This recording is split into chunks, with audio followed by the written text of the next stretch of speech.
Baik, selamat pagi. Pada saat video ini dibuat, jadi di sini saya akan menjelaskan tentang beberapa manajemen nyeri pada opioid atau opioid pada manajemen nyeri. Jadi di sini bertujuan juga dalam kegiatan dalam mengikuti kepaniteraan madya klinik di Departemen Anestesi. Jadi untuk pendahuluan utama, untuk opioid itu sendiri paling sering digunakan dalam praktik klinis anestesi. Selain dia mudah didapat, murah dan juga efektif. Nah, opium sendiri atau jusnya itu adalah dari Papaver somniferum yang mengandung 20 alkaloids. Nah, morfin sendiri itu pertama kali diisolasi pada tahun 1803. Opioid itu adalah semua zat yang baik natural dan juga ada yang disintesis yang memiliki sifat seperti morfin. Nah, sekarang kita akan masuk ke pengertian nyeri itu sendiri. Jadi untuk nyeri itu merupakan pengalaman sensorik dan emosional yang tidak menyenangkan akibat adanya suatu kerusakan jaringan aktual maupun potensial atau IASP, dan biasanya sifatnya selalu bersifat subjektif. Nah, untuk mekanismenya sendiri kita awali dari tranduksi. Jadi di mana tranduksi itu merupakan suatu proses perubahan rangsa nyeri yang menjadi suatu aktivitas listrik di mana yang akan diterima oleh ujung-ujung syaraf. Nah, rangsang ini dapat berupa suatu stimulasi fisik baik kimia ataupun juga panas, dan juga dapat terjadi pada di seluruh jalur nyeri itu. Nah, pada ditranduksi ini ada suatu tisu injuri atau jaringan yang terluka, kemudian membentuk inflamasi. Dari inflamasi itu akan merilis beberapa mediator seperti substansi P, prostaglandin, serotonin, dan juga asetilkolin yang nantinya akan dibawa pergi oleh nosireseptor. Selanjutnya di mana akan ada terjadinya transmisi. Jadi transmisi itu adalah suatu proses penyaluran impuls listrik yang dihasilkan oleh proses tranduksi sepanjang jalur nyeri. Nah, di mana molekul-molekul di celah sinaptik itu dia akan mentransmisi informasi dari satu neuron ke neuron berikutnya dan terus-menerus seperti itu. Kemudian kita akan sampai di modulasi. Nah, di mana modulasi itu merupakan suatu proses modifikasi terhadap rangsangan. Jadi modifikasi ini dapat terjadi pada sepanjang titik dari sejak transmisi pertama sampai ke korteks cerebri. Nah, untuk itu sendiri modifikasi ini dapat berupa augmentasi atau peningkatan ataupun juga bisa berbentuk inhibisi atau penghambatan. Nah, setelah itu dia akan naik lagi ke arah persepsi, di mana persepsi ini adalah proses akhir dari stimulasi. Nah, proses akhir ini tersebut mudah mencapai korteks sehingga mencapai tingkat kesadaran. Nah, selanjutnya akan diterjemahkan dan ditindaklanjuti berupa tanggapan terhadap rangsang nyeri tersebut.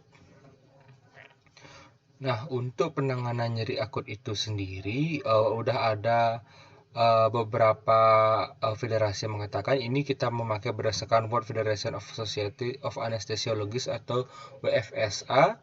Jadi untuk nyeri yang pertama yang sangat nyeri akut itu, pertama kita akan memberikan strong opioid dengan injeksi lokal atau lokal anestesia. Nah, apabila nyeri sudah berkurang sedikit, akan kita turunkan dosis opioidnya.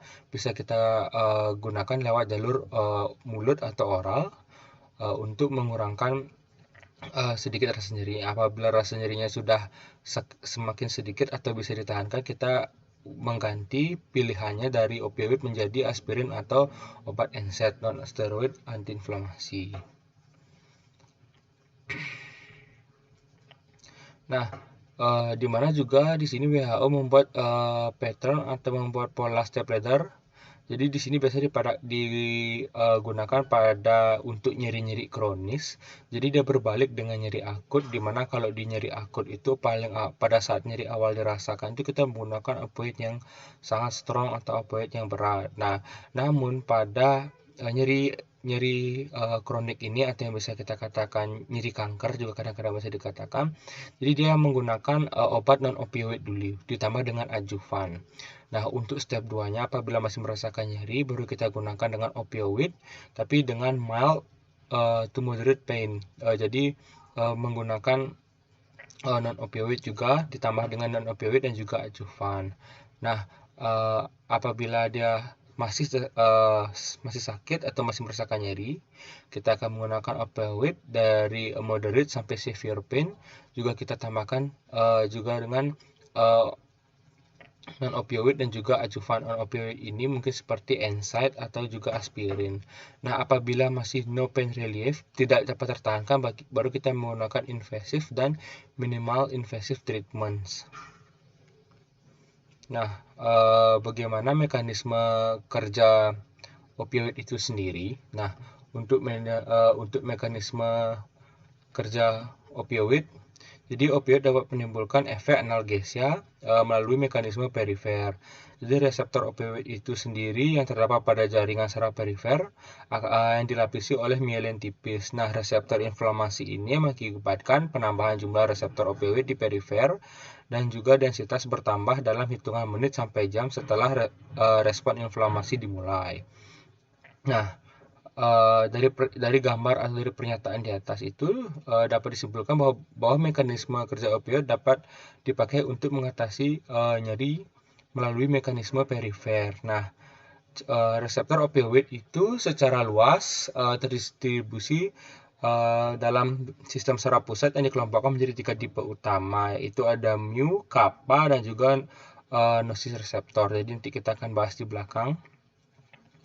Nah, untuk mu reseptor ini dia memiliki jumlah yang paling banyak di otak dan juga merupakan reseptor yang paling berinteraksi dengan opiat analgesik untuk menghasilkan efek analgesik. Sedangkan untuk kappa dan nociceptor ini dia menunjukkan selektivitas terhadap enkefalin dan juga dinorfin secara repreaktif. Nah, untuk aktivitas kappa reseptor juga dapat menghasilkan efek analgesik, namun dia berlawanan dengan mu agonis yang dapat menyebabkan euforia. Nah, ini untuk beberapa jenis-jenis reseptor opioid. Jadi ada mu itu ada mu 1, 2, dan 3. Jadi tepatnya biasanya itu ada di otak, di spinal cord, dan juga di saluran cerna. Untuk nociceptor sendiri juga ada di brain dan juga di hipotalamus. Untuk delta biasa lokasinya juga ada di brain. Jadi dia fungsinya ada beberapa fungsi, yaitu selain bisa analgesia juga ada antidepresan efek dan juga physical defense. Untuk kappa juga dia ada di otak dan juga spinal cord. Dia selain mempunyai fungsi sebagai spinal analgesia, juga dia mempunyai fungsi sebagai sedasi dan juga miosis dan juga untuk memperlambat atau inhibisi dari ADH release. Nah, untuk klasifikasi opioid sendiri, jadi opioid jadi dibagi beberapa obat. Jadi drug then bind opioid receptor dan juga have morphine-like activity. Jadi ada opiat, ada semi-sintetik, ada sintetik, dan juga endogenous opioid. Nah, jadi yang pertama kita akan bahas opiat. Jadi opiat itu adalah derivat langsung dari opium. Jadi contohnya seperti morfin, kodein, dan juga tebain. Nah, jadi mungkin yang paling kita sering pakai di sini adalah morfin dan juga kodein, di mana morfin biasanya dipakai oleh dokter-dokter anestesi pasca operasi atau setelah terkena nyeri-nyeri akut yang sangat berat. Nah, kalau kodein sendiri ini biasanya diresepkan oleh dokter THT apabila seorang pasien yang datang itu mengalami batuk yang terus-menerus yang tidak dapat tertahankan. Jadi kodein ini dia biasa menekan reseptor batuk. Nah, untuk semi-sintetik sendiri itu adalah suatu substitusi dari derivat dari morfin ataupun kodein. Nah, contoh obatnya itu ada seperti hidromorphon, ada oksimorphon, ada levopanol.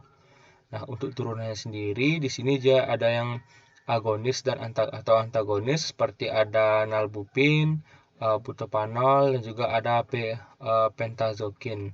Dan juga ada partial agonis seperti buprenorfin, dan juga agonis seperti naloxon dan juga naltrexone. Nah, untuk yang sintetik yaitu bukan termasuk dari non-morphians. Jadi ini ada beberapa contohnya. Ada dibagi sintetik, jadi dibagi menjadi 3, yaitu ada penipiridins, ada juga dipropilamins, dan juga ada kompleks analgesik. Nah, selain itu ada juga endogenous opioid, yaitu natural dari peptide-nya, dari rantai naturalnya, seperti ada eckenpalin, endorfin, dan juga dinorfin. Nah, ini untuk lokasi-lokasi reseptor opioid. Jadi seperti yang tadi sudah dijelaskan di slide yang awal, slide yang di sini. Jadi kalau di korteks biasanya dia reseptor kappa lebih banyak, sedangkan reseptor mu dia lebih sedikit. Di limbik system reseptor mu-nya lebih banyak, sedangkan nociceptornya lebih sedikit. Dan juga ada di hipotalamus, juga striatum thalamus, dan juga ada di reticular formation. Sedangkan kalau di nociceptors biasanya mu-nya itu dia lebih banyak dibandingkan kappa dan juga nociceptor. Sedangkan di spinal cord-nya jumlah dari kappa dia jauh lebih sedikit dibandingkan nociceptor. Nah, ini untuk mekanisme kerja dari opioid. Jadi mekanisme kerja opioid ada dua, yaitu pada otak dan juga pada medula spinalis. Kalau pada otak biasanya dia akan ada suatu potensial aksi, jadi kemudian dia akan menyentuh dari opioid receptor atau MRR, mediator opioid receptor. Nanti akan dia merilis GABA. Dari GABA reseptor itu dia akan turun atau descending inhibitor neuron dan menyebabkan potensial aksi. Sedangkan pada medula spinalis sendiri dia memiliki beberapa efek. Jadi ada efek presinaptik dan juga postsinaptik. Nah, untuk efek dari presinaptiknya itu dia bisa menurunkan dari CA influx dan juga menurunkan rilis dari transmitternya. Nah, kalau dari postsinaptik sendiri dia bisa meningkatkan kalium conductance, dan juga hiperpolarisasi. Nah, ini untuk beberapa aktivasi dari opioid. Jadi aktivasi dari opioid sendiri bisa menurunkan kadar dari kalsium influx, dan pada respon ini dia akan menyebabkan potensial aksi, di mana penurunan dari perilisan ini akan menyebabkan excitatory neuron transmitter, contohnya glutamat. Nah, dari glutamat ini jadi dia akan membuat respon excitatory dan akan menyebabkan aktivasi dari opioid reseptor, meningkatkan influx dari kalium dan juga menurunkan respon dari postsynaptic neuron ke excitatory neuron transmitter. Nah, ini untuk mekanisme kerja opioid analgesik sendiri. Jadi ada first pathway dan juga second pathway.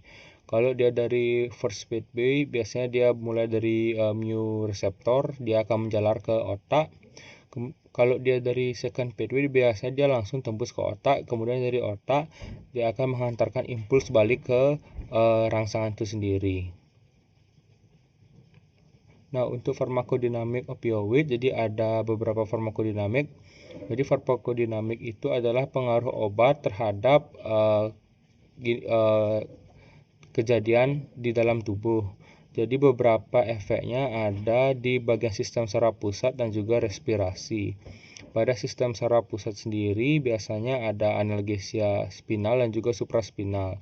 Jadi dia bisa juga menurunkan CMRO2, cairan cerebrospinal, dan juga ICP-nya. Kemudian di SSP juga ada juga efek sedasi, euforia, dan juga halusinasi. Dan juga bisa menurunkan ambang kejang pada golongan meperidin. Dan juga menurunkan frekuensi EEG. Kemudian dia juga ada efek toleransi, physical dependence, dan juga withdrawal symptoms.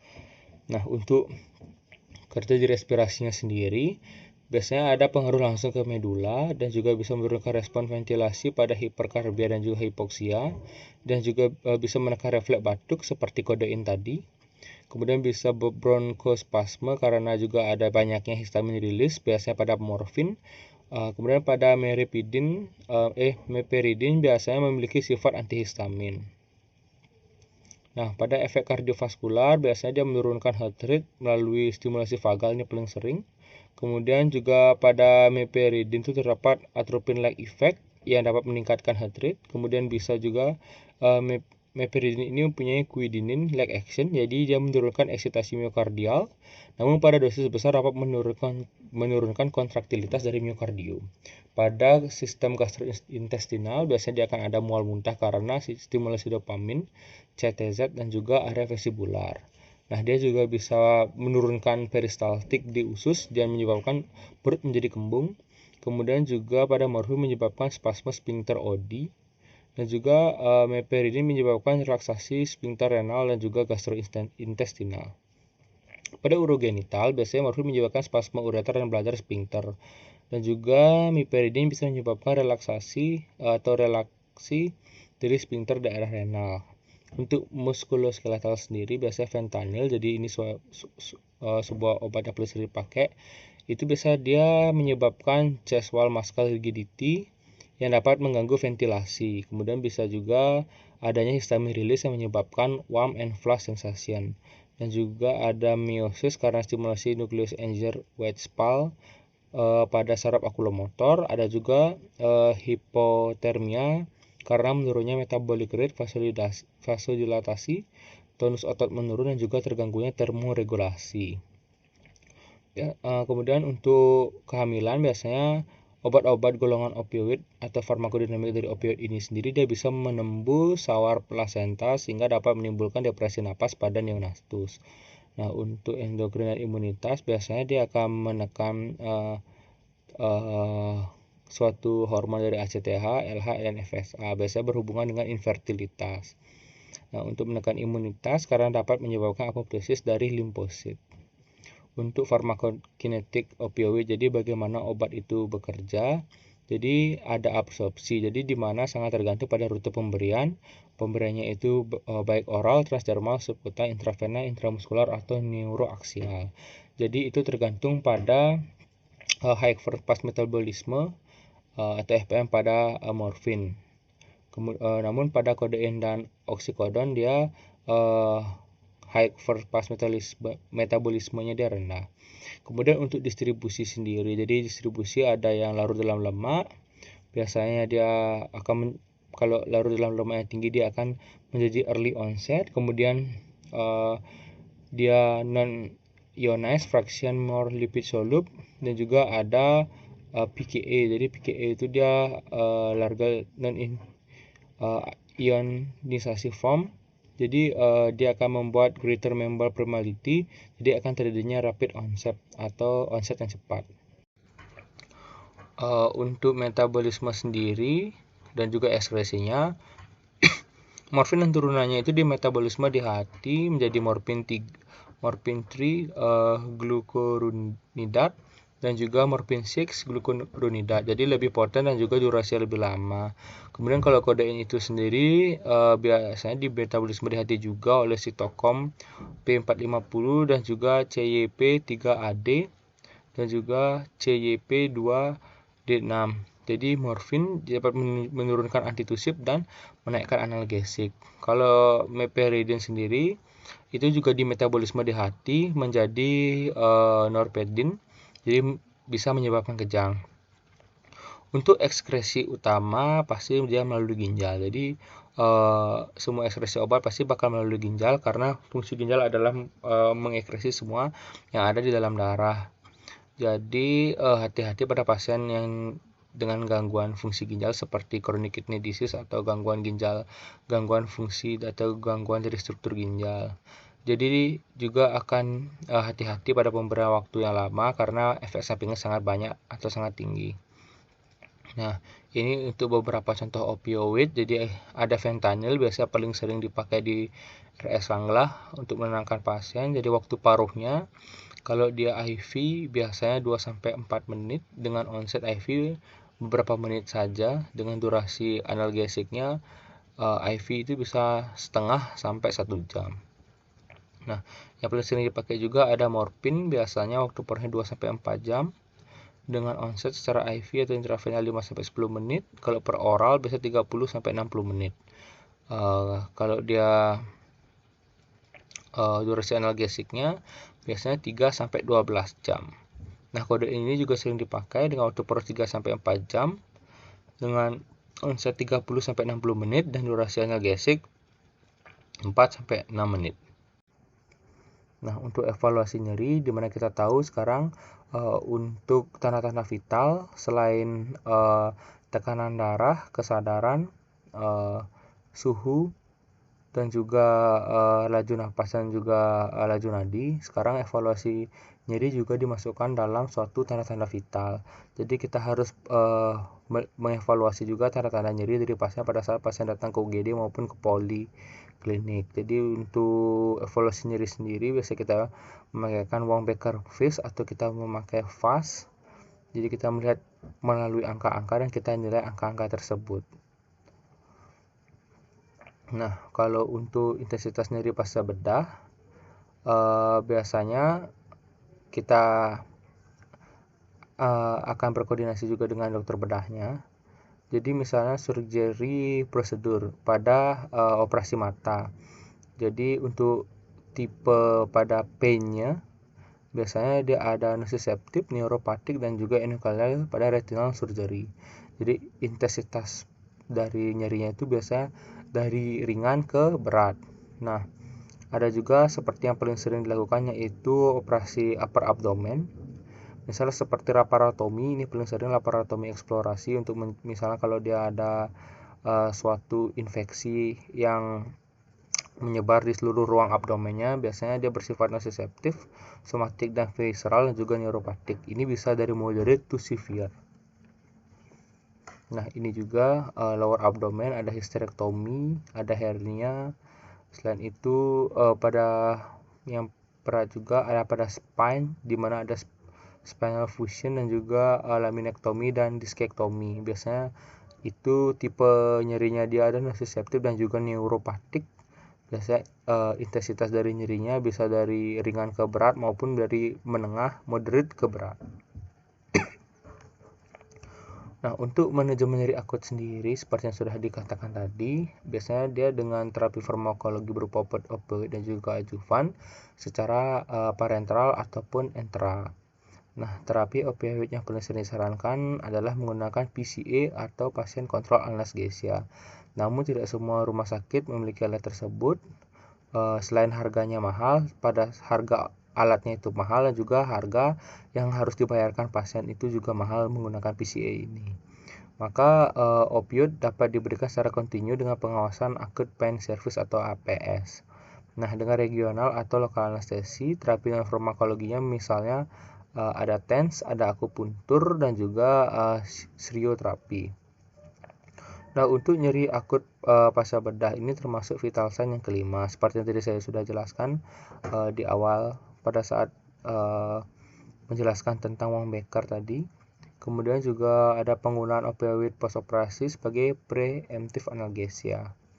Nah, ini adalah contoh pemberian opioid menyelip PCA. Jadi pasien kontrol analgesia dapat dipercaya sebagai cara untuk menjaga MEAC-nya agar yang terbaik. Jadi dia akan menggunakan multinodal analgesia untuk mengurangi dosis dan juga efek samping opioid. Jadi cara kerja PCA ini dia akan ditekan. Jadi pada saat awalnya sudah diatur dosisnya oleh perawat maupun dokter anestesinya. Jadi pada saat pasien merasakannya sakit, dia akan menekan suatu tombol.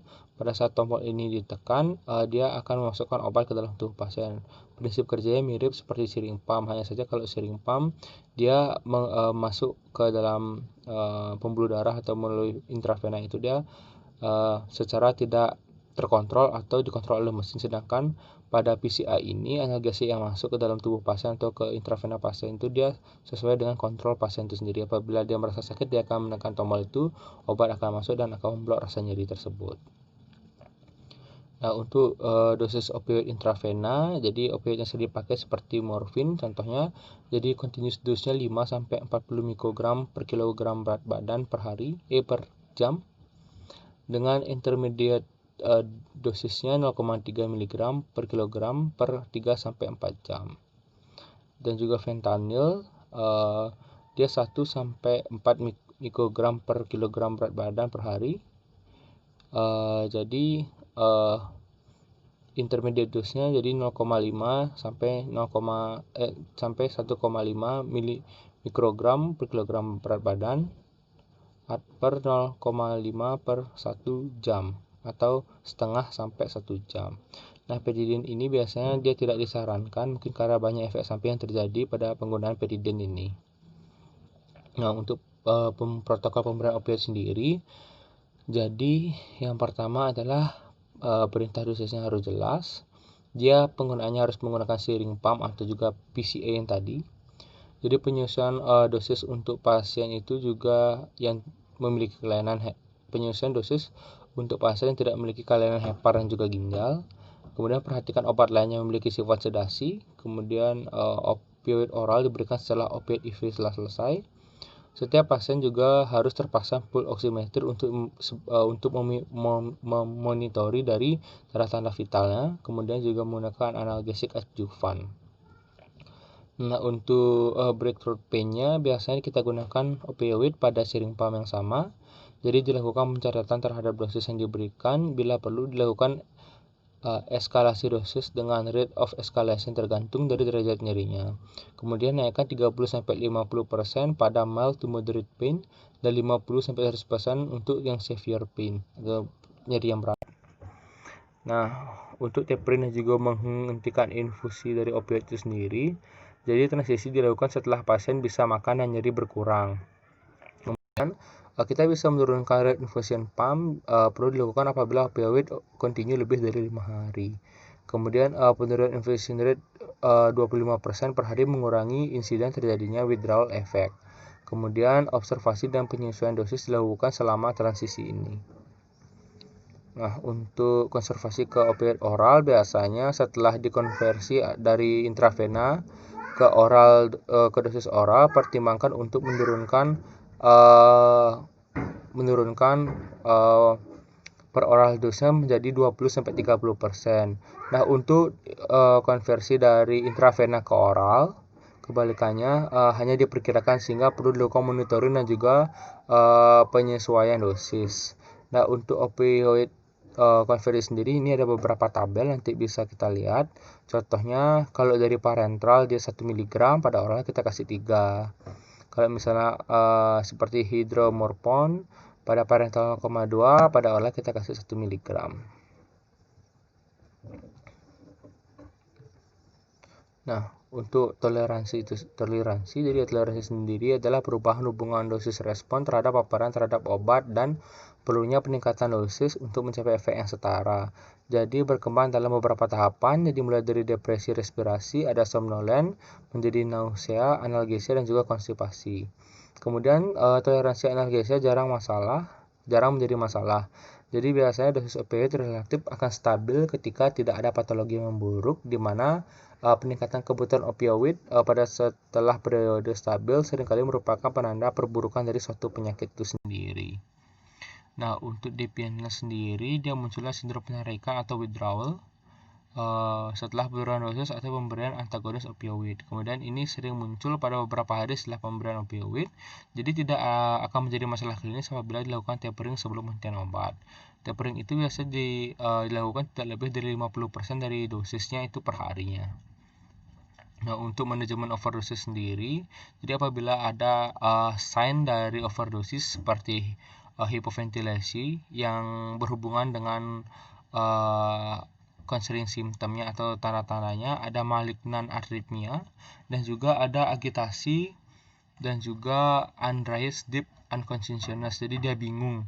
Jadi kalau sudah kita lihat ada sign dari opioid overdose ini, langsung kita pasangkan bed max ventilasi dan juga kita masukkan naloxone intravena sebanyak 0,04 mg. Kemudian kita tunggu selama 2-3 menit.